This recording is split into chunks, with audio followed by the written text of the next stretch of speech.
વડોદરા જિલ્લાના શિનોર તાલુકામાં 5 વર્ષની માસૂમ બાળકી ગુમ થવાના મામલે ચોંકાવનારો અને હૃદયદ્રાવક ખુલાસો સામે આવ્યો છે.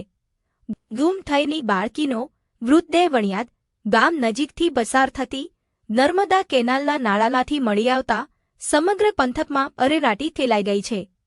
પ્રાથમિક તપાસ મુજબ બાળકીના મૃતદેહને પોથળામાં બાંધીને નાળામાં ફેંકી દેવામાં આવ્યો હતો. ઘટનાની જાણ થતાં જ શિનોર પોલીસ, એલસીબી, એસઓજી સહિતનો પોલીસ કાફલો સ્થળ પર દોડી આવ્યો હતો અને તપાસ હાથ ધરી હતી. પોલીસની પ્રાથમિક તપાસમાં કૌટુંબિક કાકા પર શંકા વ્યક્ત કરવામાં આવી છે અને તેની અટકાયત કરીને વધુ પૂછપરછ શરૂ કરવામાં આવી છે. બાળકીનો મૃતદેહ મળી આવતા સમગ્ર વિસ્તારમાં શોક અને આક્રોશનો માહોલ સર્જાયો છે. મોટી સંખ્યામાં લોકો ઘટના સ્થળે ઉમટી પડ્યા હતા. પોલીસે મૃતદેહનો કબજો મેળવી પોસ્ટમોર્ટમ માટે વડોદરા ખસેડ્યો છે. હત્યાનું ચોક્કસ કારણ જાણવા પોલીસ દ્વારા સઘન તપાસ હાથ ધરવામાં આવી રહી છે.